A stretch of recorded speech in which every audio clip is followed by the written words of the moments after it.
Bonjour docteur, quel service de santé représentez-vous? Bonjour, je suis le docteur Idrissa Diakité Ibrahima. Je travaille au Centre national de lutte contre le cancer. Combien recevez-vous de patients par semaine? Par semaine, nous recevons quand même entre 100 et 150 patients. Quelle fonction occupez-vous à l'hôpital? Au Centre national de lutte contre le cancer, je suis le chef du département d'oncologie médicale chimiothérapie. Quel type donc de malade nécessite un apport en complément alimentaire? C'est un centre de cancérologie. Donc nous recevons souvent des malades à un stade évolué de cancer avec un état général très altéré. Et c'est de cela qu'il s'agit et dont l'état nécessite une réhabilitation alimentaire. Et est-ce que vous pouvez nous dire combien de malades ont bénéficié de cet apport l'année dernière? Sur l'année entière, ce serait un peu difficile, mais quand même, il y en a quand même des centaines au total. Puisque ne serait-ce que dans la semaine, on a quand même au moins 50-60 malades qui peuvent en bénéficier. Comment pourrait-on améliorer l'action d'Inimi Dabani pour mieux encore faciliter votre travail? Là, en plus de l'alimentation orale et entérale que nous recevons quand même régulièrement, sans aucun problème, il serait quand même souhaitable de mettre vraiment à disposition plus d'apports d'alimentation parentérale. Voilà, là, ça va vraiment aider à faire avancer les choses. Je vous remercie beaucoup, docteur. Merci pour votre intervention. Merci également. Merci. Je suis docteur Cheikh Mamassani, anesthésiste réanimateur, chef du département d'anesthésie, réanimation et urgence de l'hôpital national de Niamey. L'hôpital national de Niamey, c'est l'hôpital de référence au niveau du Niger. Donc, je m'occupe du département d'anesthésie et réanimation. C'est un département avec environ une centaine de lits, et dont une vingtaine de lits de post-opératoire et de réanimation. Les patients qu'on reçoit ici à l'hôpital, généralement, on reçoit en urgence beaucoup de pathologies chirurgicales digestives. Donc, en premier, les péritonites par perforation scientifique. Et vous savez, en Afrique, les patients, ils traînent avant d'arriver à l'hôpital, ils arrivent déjà dans un stade assez avancé de dénutrition. Parfois, ça pose même des problèmes pour les prises en charge en urgence. Mais une fois qu'ils sont opérés aussi, ces patients, ils sont admis en réanimation ou au service de post-opérés. Et conséquences directes, c'est parfois les reprises, les fistules, les lâchages de sutures. Ces lâchages de sutures, on les reprend, et pour les reprendre, ces patients doivent bénéficier de nutrition entérale ou parentérale. La nutrition entérale, elle est laissée au libre choix de la famille, qui amène parfois de la bouillie non enrichie, et ce qui ne va pas du tout avec améliorer l'état des patients. Mais aussi, on peut faire recours à la nutrition parentérale pour les patients qui ont les moyens.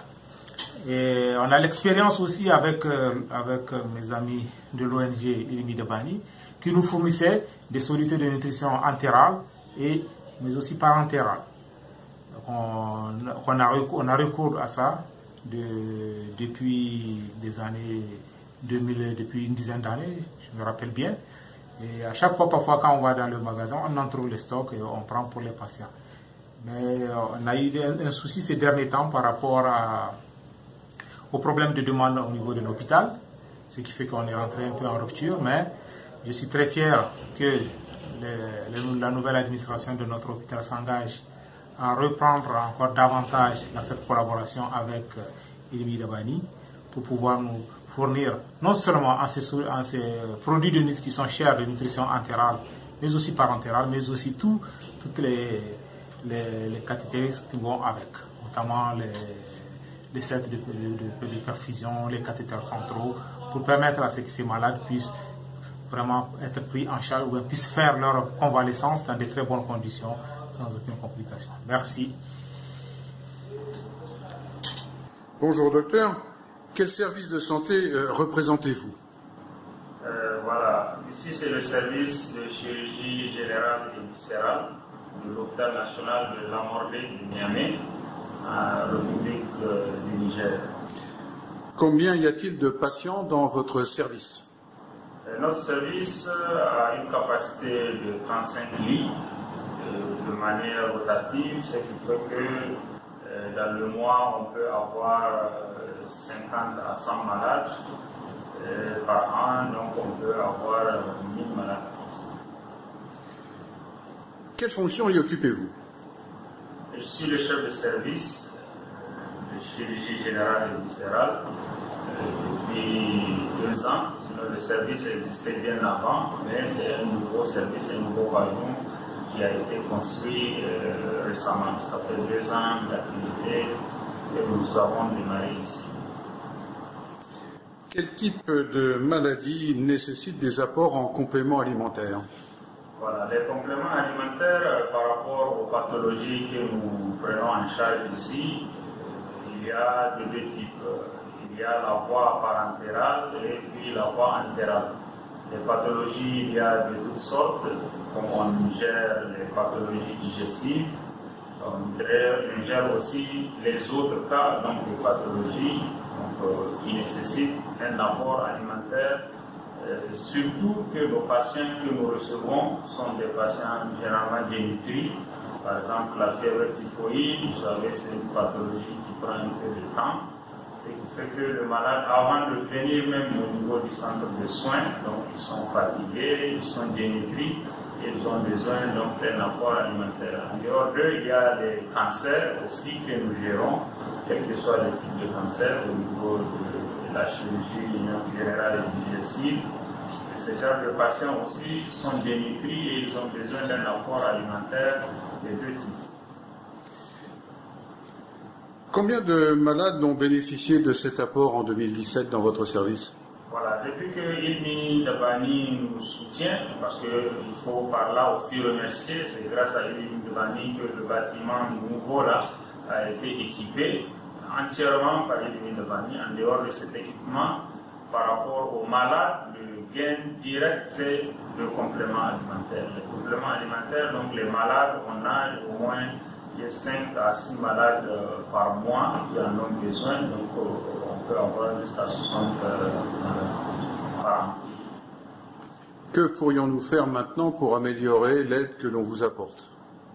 Voilà, l'aide que nous voulons, surtout beaucoup plus ciblée, les compléments alimentaires, comme je l'ai dit, les 2 types, que ce soit la voie parentérale ou entérale, mais surtout de notre point de vue, c'est surtout la voie parentérale qui est beaucoup plus difficile à avoir, même dans nos pharmacies, c'est très difficile.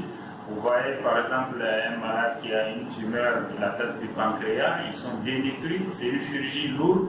Même après l'intervention, il faut donc un complément alimentaire. Et c'est parfois donc parentéral, comme le malade ne peut pas automatiquement manger.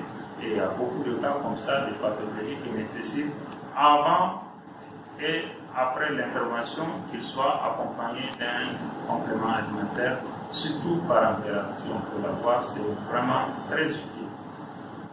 Je vous remercie. Merci. Au revoir, docteur. C'est moi qui vous remercie.